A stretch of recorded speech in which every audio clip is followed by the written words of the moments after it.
The noon sun blazed over the rolling plains of Montana, stretching shadows long across the dusty Main Street of the small town of Ash. Creek, Tom Callahan, a broad-shouldered rancher hardened by years of solitude and work, leaned against the weather-beaten post outside the mercantile. He was a man of few words, one who spoke mostly with his hands, mending fences, breaking horses, hauling water, and cooking the same dull meals that reminded him he had no woman's touch in his home. The bunkhouse cook had quit 3 weeks ago, chasing gold out west, and Tom was tired of scorched beans and blackened biscuits. He had decided, almost against his own nature, to post a notice. He scrawled the words in his steady but plain hand. Wanted, ranch cook, honest pay, fair treatment. Apply in person. He hammered the notice into the board, outside the mercantile exactly at noon, brushing the dust from his hat brim as though the task were a solemn vow. That same hour, on the other side of town, a woman named Clara Dawson stood clutching her youngest child's hand while the older two fidgeted at her side. Clara was 28, a widow for nearly a year now. Her husband had died in a logging accident, leaving her with 3 children and a farmhouse mortgaged beyond her reach. Life had grown heavier each month, the cupboards barer, the nights longer. Clara was not the type to beg nor crumble. She kept her chin lifted, even when her eyes betrayed the tiredness she carried. She was in town to buy flour on credit she knew she could barely repay when she spotted the notice outside the mercantile. She paused.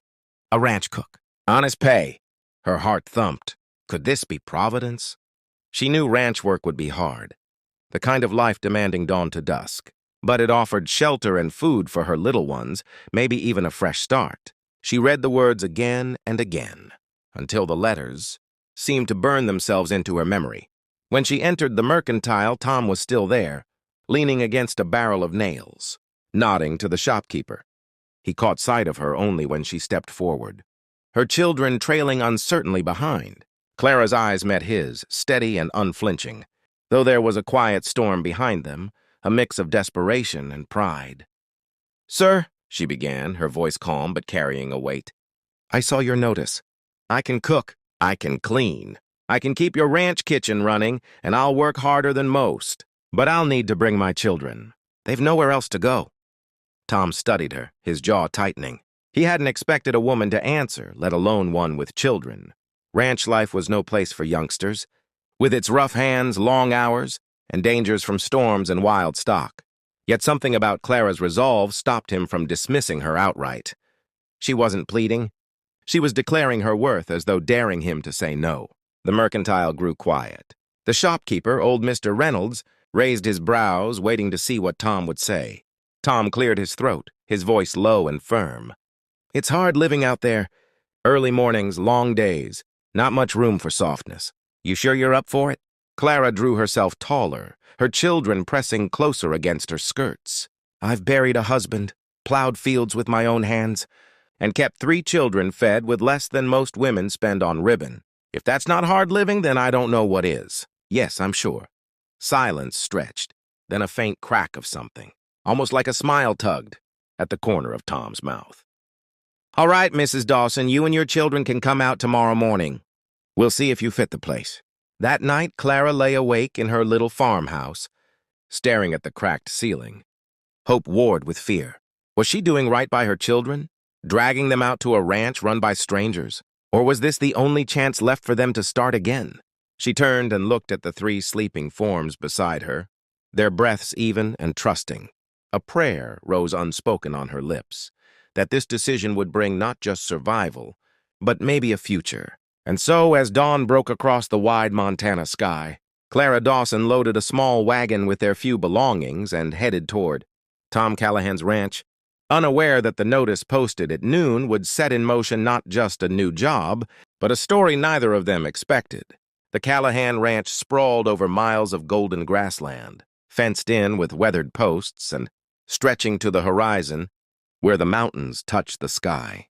Clara guided the wagon up the long dirt road, her children peering wide-eyed at the cattle grazing in the distance, the bunkhouse, and finally the main house that stood solid but lonely against the open land.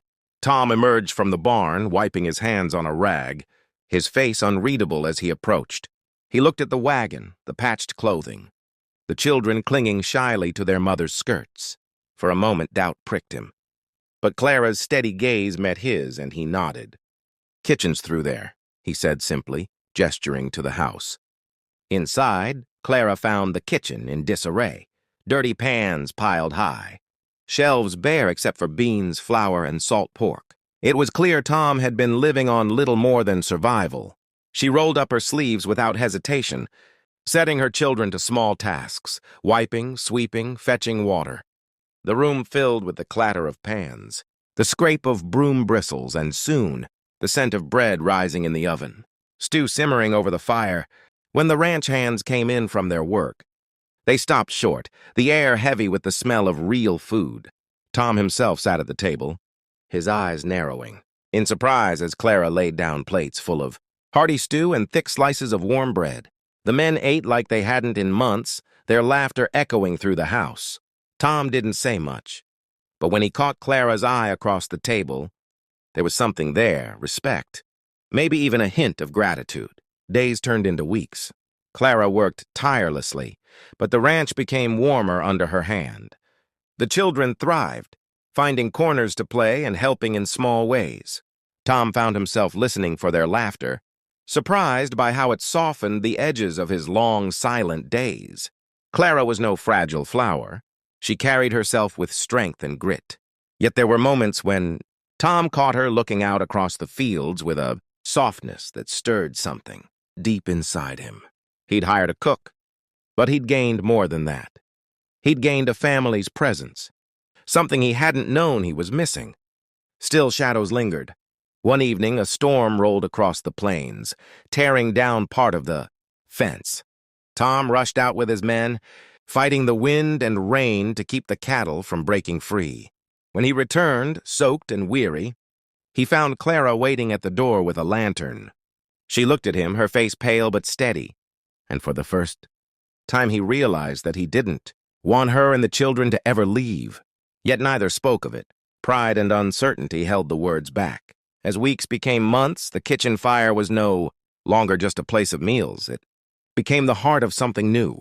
The notice Tom had posted at noon was never meant to change his life, but it had brought Clara, a widow with children, and with her, the possibility of hope, of healing, of love born not from fairy tales, but from hard living and shared burdens. Out on the ranch, where the land was wide and the days long, two lives once broken were slowly being mended, and as the sky stretched endless above them, both began to wonder if perhaps, just perhaps, God had meant for their paths to cross in this way.